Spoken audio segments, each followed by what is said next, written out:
Selle antud kodu on omanikud ostnud ilusa vaate ja asukoha pärast ruutmeetritelt ja ruumide arvult paistab nagu kõik korras olevat. Sina, et sisearhitektina oskad siin siiski vigu näha, milliseid? Jah, näiliselt on see korter väga okei. Siin on kapinišid, garderoobid, köök ära planeeritud, kõik on justkui hästi. Aga kuna mul on olnud õnn või õnnetus 2 sellist korterit kujundada, siis tegelikult ei toimi selles korteris mitte ükski asi. Kapiniš, mis peaks olema siis vastava standardmõõduga, seda ei ole, uksel on piirdeliistud, mis võtab ära siis kogu selle vajaliku ruumi, köögimööbel, mis on planeeritud akna ette, sinna seda panna ei saa, sest aken on madalam kui köögi tasapind, diivan on planeeritud ruumi keskele, asetseb see siis seljaga akna poole, tegelikult akna pärast see korter on ostetud. Tegelikult on siin väga palju vigu ja ärgu nüüd see korteri omanik arvaku, et tema korter on eriti halb. Et selliseid vigu tehakse pea kõikides korterites, mida täna ehitusturul ehitatakse. Korteri ehitus Eestis käib ju selliselt, et arhitekt mõtleb välja väga ilusa projekti, aga see koht, kus hakkab siis nii-öelda see planeering või läbimõtlemine, kuidas inimesed korteris elavad, see ikkagi reeglina piirdub siiski tubade jaotamisel või siis ruutmeetrite otsustamisel, siis mitu ruutmeetrit üks või teine ruum peab olema. Kakumäel on nüüd samuti üks uus maja, mille korteri planeeringut vaid väikese paari muudatusega muutes oled sa saanud oluliselt funktsioneerivama lahenduse. Vaatame seda. Jah, see on väike korter, kus elab siis 3-liikmeline pere ja nemad tulid minu juurde köögimurega.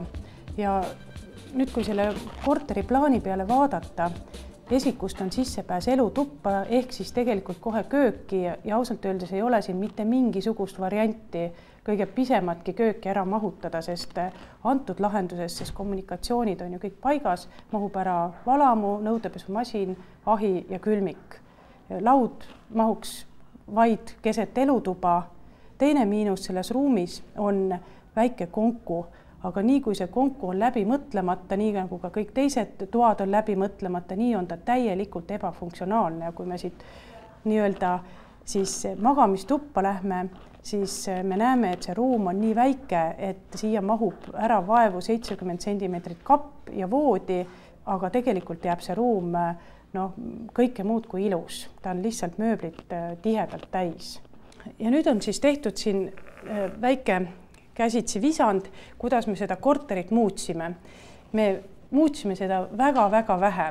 Ära sai lammutatud väike seinajupp ja juurde ehitatud sein, et teha siis köökilett, mis nii-öelda mõtteliselt eristab kööki elutoast, annab siia juurde lisatööpinna, võimaldab paigutada siia kappe, sest me saime siia ahjupüstaku ja külmiku ja ühesõnaga on siin köögis võimalik toimetada selliselt, et ei sega siis elutoas istuvaid inimesi. Ja teine väike nüanss, et on siis selle pisikese olematu konku asemel tehtud 2 garderoobikappi ja tänu sellele ka siis sellest imeväiksest magamistoast sai korraliku ruumi. Need muudatused on üliväikesed, aga teisest küljest jälle mõeldes seda, et need muudatused tõid kaasa siis põrandavahetuse esikus, tõid kaasa seina värvimise, elektritööd, et tegelikult miks ma seda juttu räägin, on ka põhjus, et ma puutun selliste probleemidega kokku päevast päeva. See on täiesti absurdne, et inimene ostab kalli raha eest endale korteri ja esimese asjana ta on sunnitud selle ringi tegema. Siin ei ole jutt mingisugusest kapriisist või sisekujundaja erisoovist, vaid lihtsalt see on temal ainuke võimalus panna see ruum toimima.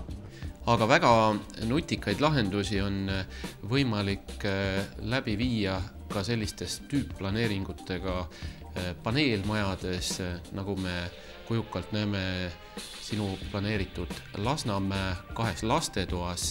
See esimene tuba paistab üsna kitsas. Kuidas sa selle oled lahendanud? see on nüüd küll Lasnamäe korter, aga mis on tänastes uutes korterites, et noh, see on selge, et laste jaoks jäetakse kõige väiksem tuba korteris, mis on täiesti mõistetav, arusaadav, sest korterites on ruutmeetrite arv piiratud, aga kui siis neid uusi kortermaju vaadata, siis projekteeritakse uks ruuminurka. Ühes ruuminurgas on uks ja ukse vastas on aken. See on selline tüüpiline plaan, kuhu tegelikult ei ole võimalik mööblit mitte kuidagi paigutada. Aga nüüd need Lasnamäe korterid, seal oli ukse ja seina vahel täpselt see minu lemmik 50 centimeetrit, kuhu on võimalik teha kapp. Ja lastetoa kapp peaks just olema selline, mis mahutab kõike, mahutab laste riideid, mänguasju, raamatuid, seda on võimalik siis atraktiivseks teha värvidega, kardinate, lükanduste, tekstiilidega, millega iganes. Nüüd teine lastetuba. Seal on samamoodi eritellimusmööbli abil lahendatud iga viimane kui sentimeeter otstarbekalt. Jah, ja samas nagu siin pildi pealt näha on, see tuba ei ole väike. Praktiliselt kõik asjad on ära paigutatud ühte maastlaani kappi, mis võib aeg-ajalt inimesi kohutada, sest eeldatakse, et lastetoas peab olema nagu selline väga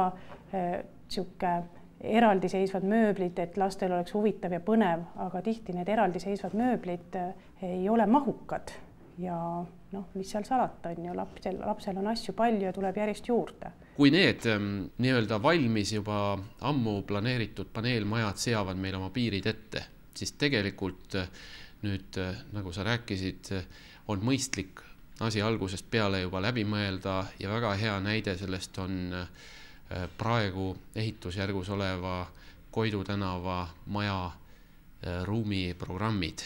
Minu jaoks oli see väga-väga suur üllatus ja väga suur rõõm, kui Euro kinnisvara omanik mulle helistas ja palus mul siis planeerida kõik 20 korterit, mis asuvad siis Tim Saani kujundatud majas. See maja on uus, arhitektuurilt on ta autentne 30. aastate stiiliga.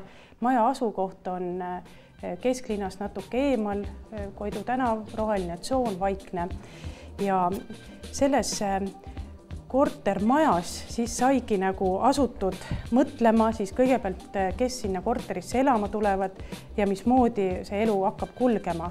Ja siis eeldades, et need on perekorterid, asusin ma siis läbi mõtlema korteriplaneeringut ja tegelikult ma tulin üsna ruttu järeldusele, et ei ole olemas, et nüüd ühe gabariidiga võib siin välja mõelda 5-6 erinevat varianti, et on ikkagi 1 või 2 ideaallahendust ja nüüd, kui on siis tegu 106-ruuduse korteriga, siis esmapilgul eeldasin ja mis on ka igati loogiline, et köök, kus siis toimub suurem aktiivsem tegevus, võiks olla elutoast osaliselt eraldatud.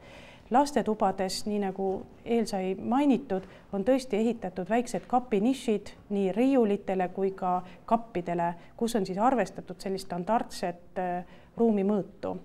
On magamistubades, on planeeritud kapid, on jäetud siia natuke ruumi, et võiks magamistuppa ka teha mõne kummuti või laua või mida iganes.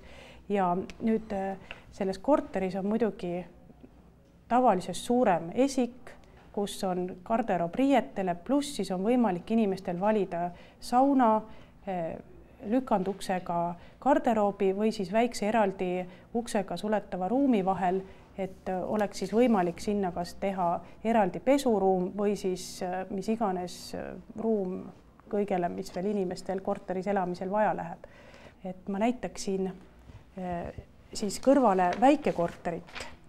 Et väikekorteris ehk siis korteris, kus hakkab elama 2, 1, vaevalt et 3 inimest, siis selles väikses ühe magamistoaga korteris on magamistuba elutoast eraldatav lükandvaheseinaga.